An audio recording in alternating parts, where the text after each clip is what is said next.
Hello everyone. Today is the second day of dndecember, and while this initiative was started by Pro Jared, this year has been largely organized by Scarlet Moth, who has created a list of every day of something that we should be talking about, or at least discussing, making art forms or such. Today is a very interesting topic for all of us, because today is the favorite class of all of our players. Now, as a DM, I shouldn't have favorites. However, I do get to play occasionally. And while my most experienced character is a multi-class, I can discuss one class in depth even more so than that. And that is the Bard. Now, Bards have had a history over the course of D&D. They've been jack of all trades yet masters of none. They are performers, musicians, dancers, singers, any sort of person who could feasibly engage a crowd is usually a bard of some sort. In addition to this, bards had basic sword fighting skills or other weapon usage, along with a scattering of spells, creating a very versatile class. The issue, again, with this, is that bards for the longest time were terrible. If anyone has played D&D in past editions, particularly such as 2nd edition or beyond that, especially D&D Basic, bards were pretty much worse rogues. Rogues at the time, or thieves as they were called, were very much your jack-of-all-trades. They were the ones doing climbing. They were any sort of utility you wanted. Bards just kind of filled in spots when they couldn't. You didn't want to play one, especially in a small party. 5th edition did a lot to fix that, and I enjoy 5th edition for it. But my first experience with bards were not in 5th edition. I initially created a bard as an NPC for the 4th edition of D&D, where bards were not actually considered core. They were that out of touch at the time. Instead, bards were in the second player's handbook. Bards, as with all characters in 4th edition, were given a huge amount of spells and varieties to choose from. However, they were also given a lot of combat options. To be fair, 4th edition was heavily combat-focused, but even then, a bard was suddenly made interesting. A bard could be useful again. And while in 3rd edition you could debate that a bard properly multi-classed could be an asset to the party, usually you would want a spot filled in by someone else, someone more competent, because Dungeons & Dragons is not a game about playing by yourself. It's a game about community and the people around it. So where did my love of bards come from, if not 4th? Because in 4th, they truly were meant to be played alone, for lack of a better term. Well, frankly, it wasn't from combat. I always liked being a character who did a lot. It's a bit of a selfish thing to say, but as a dungeon master, I am playing more game than anyone else. So as a player, I naturally want to fill in that role too.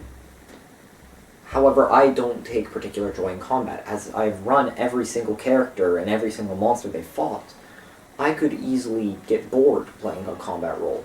So I don't really care whether I have the most powerful abilities or the weakest ones. I'm still controlling one character. It's not that much of a big deal.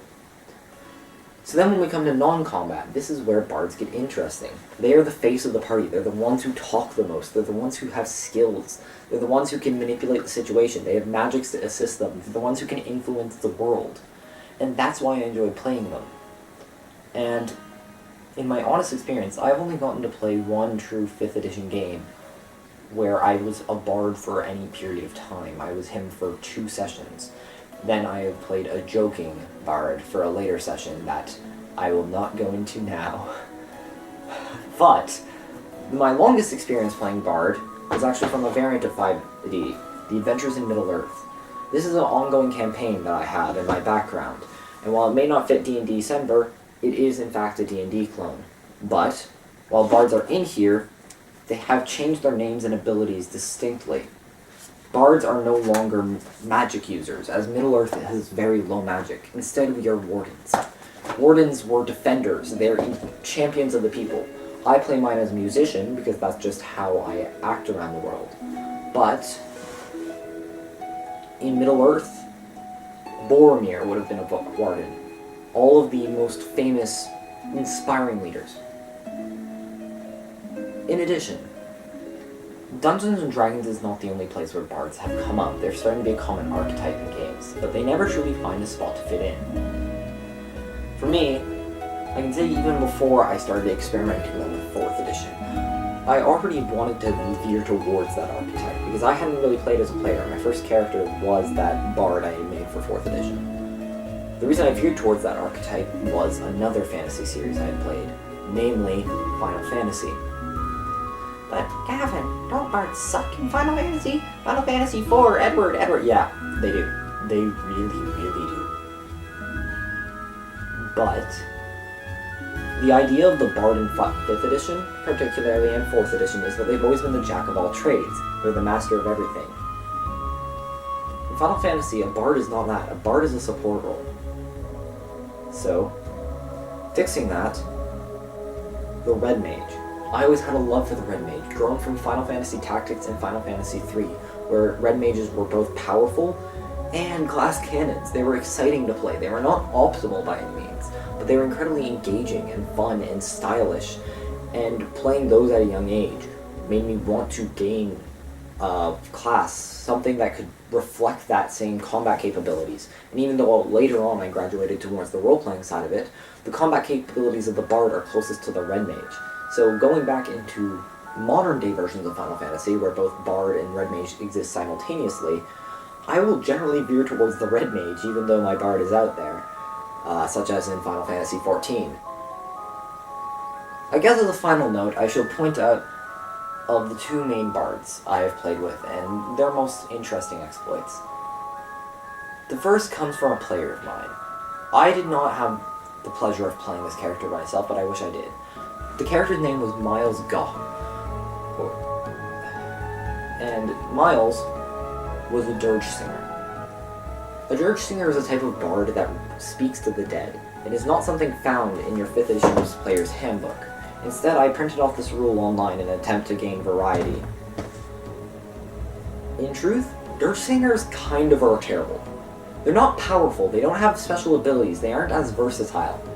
Their only powers are sort of beginner's first necromancy, and the ability to turn undead, making them a quasi-paladin or necromancer. However, it did add character and flavor, and the person playing it, a friend of mine, played this bard perfectly. This bard was not the center of attention. Miles stayed at the background. They were quiet, but had a fairly dark history, and this history was expanded more than any other characters in our campaign, because Miles was killed very early on, and due to resurrection mechanics being more involved, Miles got an interesting backstory that led the characters across shadow networks and different thieves guilds.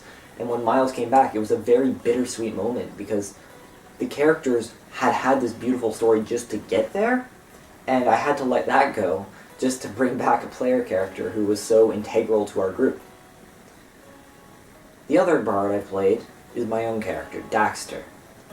Daxter is on the opposite end. Generally a bard who excelled in talking. Daxter is a bard that excels in talking. He tends to put himself in front of everyone. He tends to be the one who speaks out. He is the one who tries to lead the party and control where we go, what we do, and who we talk to. Think of the dad of the group. Daxter is the one I am playing in Middle-earth, and as a warden, his capabilities are hindered. He doesn't have the same magic or problem-solving he used to. Instead, he is forced to rely on very quick wits and his limited combat capabilities. But because of that, because I don't have the ability to fight, it makes me love him ever the more. It is fun to play a character who is not the best at everything. He's simply good. All of his choices, everything's left open for me. And that means, no matter what I do, the bard will always let me do it. And that's why bard is my favorite class. The versatility, the combat redundancy yet style and flavor, and ultimately, the laughs you can have from someone making up a crude song halfway through the game. Happy D&D December, everyone.